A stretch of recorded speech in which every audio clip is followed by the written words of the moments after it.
বিশ্বাস।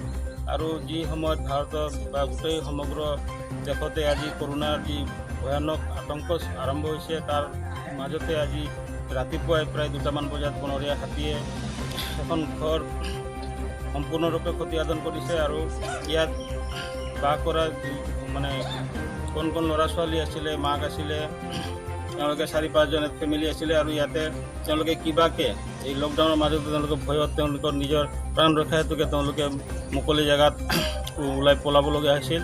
আৰু ইয়াতে বাৰে বাৰে ফোন কৰাৰ পিছতো বা যোগাযোগ কৰাৰ পিছতো বন বিভাগৰ কোনো ধৰণৰ আজিলৈকে কোনো ভাল পদক্ষেপ লোৱা দেখা নাপালোঁ।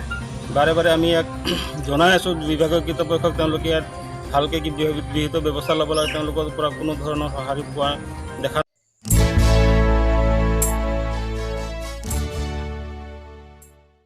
ৰাতি 2টামান বজাত আহিল, এটাই হাতী আছিলে, আহি এইফালে ফেঞ্চিং ভাঙি আমাৰ ঘৰতে এখন বিচনা আমি 4-5জন মানুহ শুই আছিলোঁ। শুই থাকোঁতে কোনোমতে আমি প্ৰাণ বচাই মানে ওলাই গ'লোঁ। আৰু মায়ে মাত দিয়াৰ কাৰণে কালি আমি মানে সাৰ পাই মানে কোনোমতে পলাই বাংলাত গ'লোঁ। আৰু মা নাথাকা হ'লে কিজানি আমি গোটেই 4টা মানুহ কালি কিজানি আমি হাতীটোৰ ওচৰতে আমাৰ মৃত্যু আছিল। কিন্তু ভগৱানে আমাক বচালে।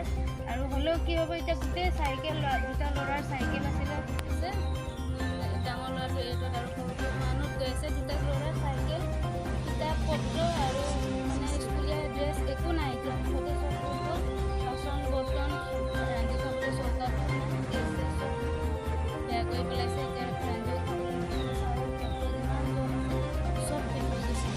যেনে তেনে আমি প্ৰাণ বচাই কিনে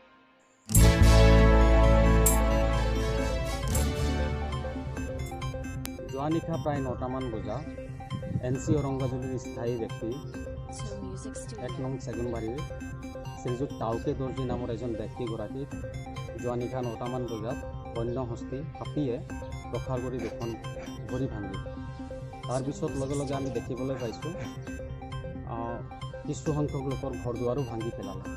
কিন্তু এতিয়ালৈকে বন বিভাগে কোনো ধৰণৰ পদক্ষেপ লোৱা নাই। বন বিভাগে একেবাৰে নীৰৱ ভূমিকা পালন কৰি আছে।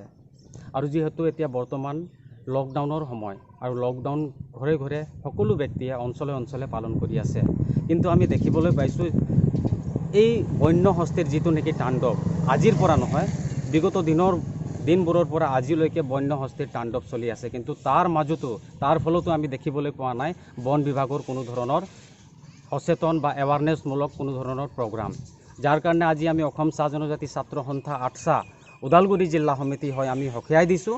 বন বিভাগে দায়িত্ব ল'ব লাগে, এৱাৰনেছ কৰিব লাগে, যাতে মানুহবিলাকে বাচি থাকে বন্য হস্তীৰ যোগেদি, আৰু যাতে শৃংখলাভাৱে যাতে এই লকডাউনটো যাতে মানুহবিলাকে এক শান্তিপূৰ্ণ হিচাপে যাতে ঘৰে ঘৰে থাকি পালন কৰিব পাৰে, তাৰ কাৰণে আমি পুনৰবাৰ অসম চাহ জনজাতি ছাত্ৰ সন্থা আটছা তৰফৰ পৰা আমি অনুৰোধ জনাইছোঁ। লগতে আৰু বিশেষ এটা কথা মিডিয়া মাধ্যমৰ যোগেদি মই বন বিভাগ বা অসম চৰকাৰক আমি